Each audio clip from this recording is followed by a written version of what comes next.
This is how you make my savoury pastel de natas. First thing you need to do, unroll your puff pastry, fresh thyme and dried onion granules.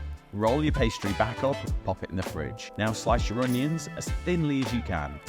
Cook them in a pan with a splash of olive oil and a good sprinkle of salt. This will help caramelise the onions, make them lovely and sweet and delicious.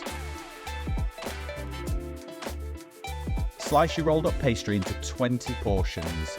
Lay them circle side down and roll them. Line them into 7cm foil pie dishes. Then trim the edges, add in your caramelised onions, and then it's time for the delicious La Gruyere cheese. Grate it straight into the tarts. Let a few bits hang over the edges. They'll just go crispy and delicious.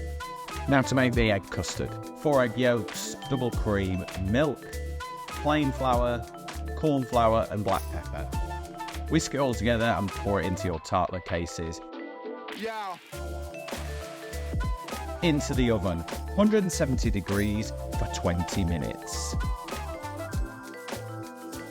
Now you've got some delicious savoury pastel de natas.